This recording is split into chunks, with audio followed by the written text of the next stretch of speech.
again, welcome back to my channel AP Education Hub. And today in this video we will do class 12 political science in Hindi and we will do chapter 4 सत्ता के वैकल्पिक केंद्र। और इस video से पहले मैंने इस बुक के चैप्टर 1 और चैप्टर 2 अपलोड कर दिए हैं। चैप्टर 3 है अमेरिकी वर्चस्व, वो आप लोगों के सिलेबस से रिलेटेड है तो वो हम लोग नहीं कर रहे हैं, हम सीधा चैप्टर 4 कर रहे हैं जो कि है सत्ता के वैकल्पिक केंद्र और ये इसका पार्ट 1 है।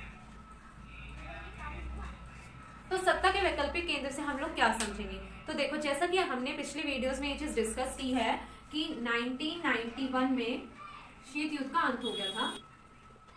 1991 में शीत युद्ध का अंत हो गया था, ऐसा हम लोगों ने पढ़ा है। तो 1991 में जब शीत युद्ध का अंत हो गया तो कौन सी महाशक्ति खत्म हुई थी? सोवियत संघ। और जब सोवियत संघ का अंत हो गया तो सिर्फ एक महाशक्ति हमारे पास बची थी जो कि थी अमेरिका।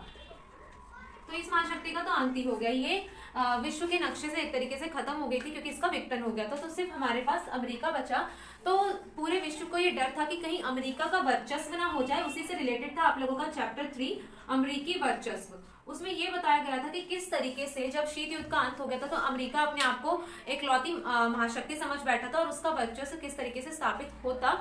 लेकिन उस वर्चस्व पे कुछ हद तक लगाम लगाने के लिए आए सत्ता के वैकल्पिक केंद्र। तो सत्ता के वैकल्पिक केंद्र में हम उनके बारे में पढ़ेंगे जो अमेरिकी वर्चस्व को टक्कर देने की क्षमता रखते थे। तो अमेरिकी वर्चस्व को सबसे पहले टक्कर किसने दी? यूरोपीय संघ ने। यूरोपीय संघ जो था अमेरिका के द्वारा ही स्थापित किया गया था। स्टार्टिंग में इसकी किस तरीके से शुरुआत हुई वो हम इसके बारे में पूरा पढ़ेंगे और बाद में जाकर 1992 में ये यूरोपीय संघ बना। पहले इसका नाम कुछ और था, जब मैं डिटेल में इसके बारे में डिस्कस करूंगी तो उसके बारे में आप लोगों को समझ आ जाएगा। तो फर्स्ट जो वैकल्पिक केंद्र अमेरिका के लिए एक टक्कर देने वाला जो सत्ता का केंद्र निकल कर आया वो आया यूरोपीय संघ। सेकेंड था फ्रेंड्स आसियान। ये दो सत्ता के वैकल्पिक केंद्र ऐसे थे जिन्हें काफी हद तक ऐसा माना गया कि वो अमेरिका के वर्चस्व पर लगाम लगाएंगे।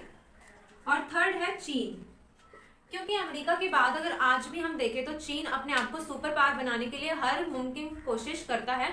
वो बहुत ज्यादा ऐसी कोशिश करता है कि वो अमेरिका को पीछे छोड़कर और सुपर पावर बन जाए। तो इस तरीके की चीन हमेशा कोशिश करता रहा है और स्टार्टिंग से करता रहा है।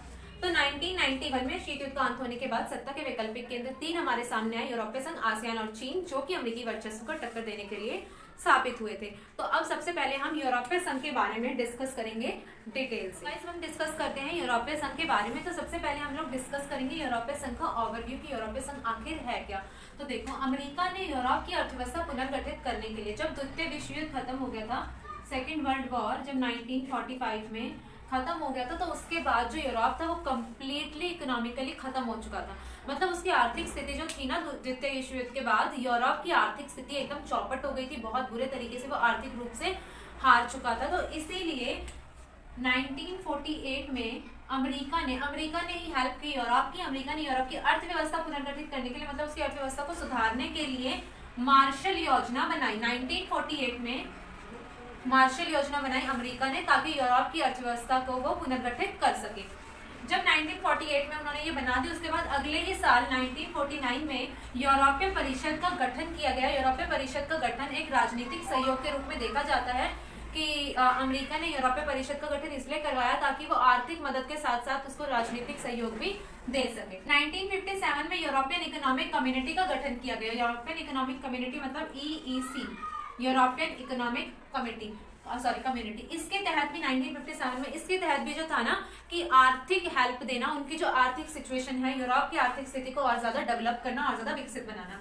और ये तीनों पड़ाव पार कर आया। और उसके बाद पहले ये मार्शल योजना बनी, उसके बाद किस तरीके से यूरोपीय परिषद बना, उसके बाद इकोनॉमिक कम्युनिटी बनी यूरोप की, और लास्ट में जाकर 1992 में, मतलब 1991 में द्वितीय विश्व युद्ध खत्म हो गया था और 1992 में यूरोपीय संघ बना। अमेरिका ने इसकी शुरुआत की और अब ये यूरोपीय संघ जो है अमेरिकी वर्चस्व के लिए टक्कर देने वाला है। अमेरिकी वर्चस्व के लिए एक वैकल्पिक केंद्र के रूप में उभर कर सामने आया है। तो ये बहुत ज्यादा आयरॉनिक है। तो 1992 में यूरोपीय संघ बना। अगर क्वेश्चन आता है यूरोपीय संघ कब बना तो आप 1948, 57 ऐसा नहीं लिखेंगे, इसका आंसर होगा 1992। तो यूरोपीय संघ का अपना झंडा है, अपना राष्ट्रगान है, अपना स्थापना दिवस है, मुद्रा है यूरो, पर उसका अपना कोई संविधान नहीं बन पाया है। और जो यूरोपीय संघ है वो आर्थिक, राजनीतिक, कूटनीतिक और सैन्य शक्ति जो है ना उसकी बहुत ज्यादा डेवलप्ड है, बहुत ज्यादा विकसित है। 2005 इतनी ज्यादा विकसित है कि 2005 में जो यूरोप की अर्थव्यवस्था थी वो विश्व की सबसे बड़ी अर्थव्यवस्था रही। अमेरिका से भी थोड़ी सी ज्यादा ही थी, मतलब अमेरिका से भी ज्यादा बड़ी अर्थव्यवस्था 2005 में यूरोपीय संघ की रही थी। विश्व की इसके पास दूसरी सबसे बड़ी सेना है, दूसरे नंबर पर इसका रक्षा बजट आता है, और विज्ञान में और प्रौद्योगिकी में भी इसका दूसरा स्थान है। और साथ ही साथ इसके यूरोपीय संघ के दो सदस्य ब्रिटेन और फ्रांस जो हैं सुरक्षा परिषद के स्थायी सदस्य भी हैं। तो ये आ गया है यूरोपीय संघ के बारे में, हमने मोटा मोटा देख लिया है कि आखिर यूरोपीय संघ किस तरीके से बना, उसकी क्या क्या विशेषताएं हैं। तो यूरोपीय संघ की विशेषताएं में है उसका अपना झंडा है, अपना गान है, अपना स्थापना दिवस है, विश्व में सबसे बड़ी अर्थव्यवस्था रही है, उसके दो सदस्य किस तरीके से सुरक्षा परिषद के सदस्य हैं, और दूसरा सबसे बड़ा रक्षा बजट है। ये सारी उसकी विशेषताएं हैं, उसकी क्वालिटीज हैं, कैरेक्टरिस्टिक्स हैं।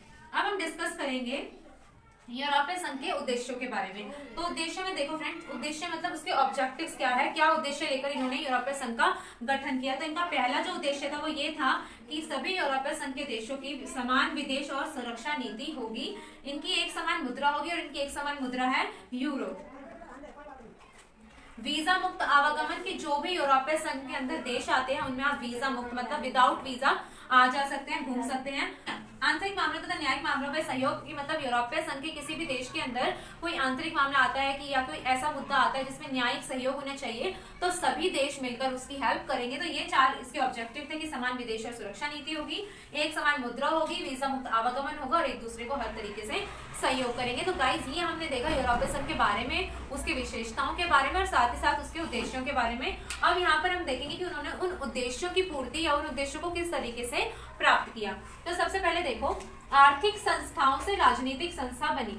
तो पहले जो यूरोपीय संघ बना था, पहले ये बना था मार्शल योजना के तहत बना था, और जब ये बनाया गया था तब इसका मेन मुद्दा था अर्थव्यवस्था।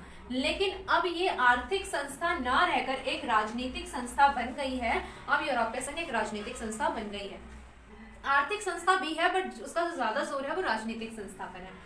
विशाल राष्ट्र राज्य की तरह काम करने लगा, और जो यूरोपीय संघ एक बहुत विशाल राष्ट्र राज्य की तरह काम करता है, जिस तरीके से कि जितने भी यूरोपीय देश है उन सबके लिए वो एक कम्युनिटी बना हुआ है कि उनको कोई भी प्रॉब्लम आती है वो उसके साथ डिस्कस कर सकते हैं, कि वो एक विशाल राष्ट्र राज्य की तरह काम कर पा रहा है। साझी विदेश और सुरक्षा नीति है इन सभी यूरोपीय संघ के देशों की। अपना झंडा, गान, मुद्रा और स्थापना दिवस भी इन्होंने बनाया है। इस तरीके से इन्होंने उद्देश्यों की पूर्ति की। उद्देश्यों में क्या था कि एक समान मुद्रा हो, एक समान सुरक्षा नीति हो, इन्होंने ये भी कर लिया, और मतलब सभी देशों के बीच सहयोग हो, तो उसके लिए झंडा एक जैसा बनाया, गान, मुद्रा और स्थापना दिवस किया।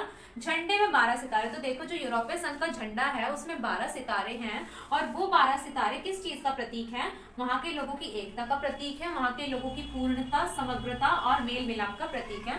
तो यूरोपीय संघ के झंडे के ऊपर कई बार क्वेश्चन आ जाता है एग्जाम्स में, यूरोपीय संघ के झंडे पर या आसियान के झंडे पर, दोनों में से किसी पर भी आ सकता है। तो आपको ये पता होना चाहिए कि जो यूरोपीय संघ के झंडे के अंदर 12 सितारे हैं वो किस चीज का प्रतीक है। तो गाइस हम अब डिस्कस करेंगे कि यूरोपीय संघ किस तरीके से एक ताकतवर वैकल्पिक केंद्र बनकर उभरा है, किस तरीके से उसने अपने आप को विकसित किया, या उसके ताकतवर बनने के कारण क्या रहे। तो देखो 2005 में सबसे बड़ी अर्थव्यवस्था थी, मतलब अमेरिका से भी बड़ी अर्थव्यवस्था रही, अपने आप में एक बहुत बड़ी बात है। तो ये भी उसके ताकतवर बनने का एक कारण रही कि 2005 में वो विश्व की सबसे बड़ी अर्थव्यवस्था थी। साथ ही साथ जो यूरोप की मुद्रा है यूरो, वो अमेरिकी डॉलर के लिए कहीं ना कहीं खतरा बन गई है, क्योंकि यूरो की वैल्यू भी जो है वो काफी ज्यादा अमेरिकी डॉलर के समान है। तो इसीलिए यहाँ की जो मुद्रा है यूरो वो अमेरिकी डॉलर के लिए खतरा बन गई है।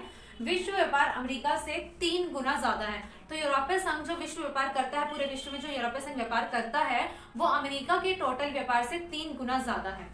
आर्थिक शक्ति का प्रभाव जो है, मतलब ये तो हमारा हो गया कि उसका व्यापार 3 गुना ज्यादा है। साथ ही साथ जो यूरोपीय संघ की आर्थिक शक्ति है उसका प्रभाव कहाँ कहाँ देखने के लिए मिलता है, हमें यूरोप में देखने के लिए मिलता है, एशिया में देखने के लिए मिलता है, और अफ्रीका में। तो इसकी आर्थिक शक्ति का भी काफी ज्यादा दबदबा पूरे विश्व में कायम है। 2 देश जो है इसके ब्रिटेन और फ्रांस सुरक्षा परिषद के स्थायी सदस्य हैं। ये भी उसके ताकतवर बनने का एक काफी मेन रीजन रहा है, क्योंकि ये एक ऐसा संघ है जिसके 2 सदस्य या 2 देश जो है ऐसे हैं वो स्थायी सदस्य हैं सुरक्षा परिषद के। तो ये भी एक बहुत बड़ी बात है। आर्थिक, राजनीतिक और सामाजिक मामलों में दखल देने में भी ये सक्षम है। इसके 3 स्तंभ है, आर्थिक, राजनीतिक और सामाजिक। ये हो गया हमारे ये ताकतवर किस तरीके से बना। अब हम डिस्कस करेंगे यूरोपीय संघ की क्या कमजोरियां हैं या वो कमजोर है, उसकी क्या लिमिटेशंस है, किस तरीके से हम कह सकते हैं कि उसको कहीं ना कहीं थोड़ा बहुत खतरा है। तो देखो कुछ हिस्से जो है ना यूरोपीय संघ के, वो यूरोपीय मुद्रा यूरो के खिलाफ में है, वो यूरोपीय मुद्रा यूरो को नहीं मानना चाहते हैं। यहाँ की रक्षा और विदेश नीति भी कई बार लोगों को पसंद नहीं आई है, जिसके कारण यूरोपीय संघ के कई सारे देशों ने रक्षा और विदेश नीति को मानने से मना किया है, उसके खिलाफ में आवाजें उठाई हैं कई बार। डेनमार्क और स्वीडन दो ऐसे देश हैं जिन्होंने मास्ट्रिक्ट संधि के तहत यूरो मुद्रा को मानने का विरोध किया है। मास्ट्रिक्ट संधि एक संधि थी, एक ट्रीटी थी, जिसके तहत डेनमार्क और स्वीडन ने यूरोपीय मुद्रा को मानने से मना किया है, उसका विरोध किया है। वो मानते हैं कि हम यूरोप की मुद्रा नहीं एक्सेप्ट करेंगे, हम अपनी दूसरी करेंसी यूज करेंगे, ऐसा डेनमार्क और स्वीडन के लोगों ने कहा है। और ये बहुत ही ज्यादा इसकी लिमिटेशन या कमजोरी हम कह सकते हैं यूरोपीय संघ की, कि 2016 में ब्रिटेन जो है, ब्रिटेन ने जनमत संग्रह मतलब पूरे जनता की व्यू पॉइंट लेकर यूरोपीय संघ से इस्तीफा दे दिया, मतलब यूरोपीय संघ से वो 2016 में अलग हो गया। तो ये इसकी एक बहुत ज्यादा बड़ी कमजोरी हम कह सकते हैं। तो गाइज ये था यूरोपीय संघ के बारे में, और अब हमारे दो टॉपिक्स रह गए हैं, आसियान और चीन, जो कि हम आने वाले वीडियोस में डिस्कस करेंगे। तो आज के लिए बस इतना ही। और अगर आप लोगों को कोई डाउट है या आप लोगों को कुछ पूछना है तो आप मुझसे कमेंट बॉक्स में पूछ सकते हैं। साथ ही साथ आप मुझसे इंस्टाग्राम में, फेसबुक पेज पर भी कांटेक्ट कर सकते हैं, तो मैं दोनों ही चीज़ों के लिंक डिस्क्रिप्शन बॉक्स में दे दूंगी। और साथ ही साथ इस चैप्टर के जो बच गए हैं कुछ टॉपिक्स, उनकी वीडियोज़ भी मैं बहुत ज़्यादा जल्दी अपलोड करूँगी। सो गाइज आई होप आप लोगों को ये वीडियो पसंद आई होगी। अगर वीडियो पसंद आई हो तो वीडियो को लाइक करें, कमेंट करके बताएं कैसी लगी, अपने फ्रेंड्स के साथ शेयर करें और मेरे चैनल को सब्सक्राइब करके बेल आइकन जरूर दबा दें, क्योंकि अगर आप लोग बेल आइकन नहीं दबाएंगे तो आप लोगों को लेटेस्ट वीडियोस की नोटिफिकेशन नहीं मिलेगी। So do press the bell icon. मिलते हैं नेक्स्ट वीडियो में। Thank you.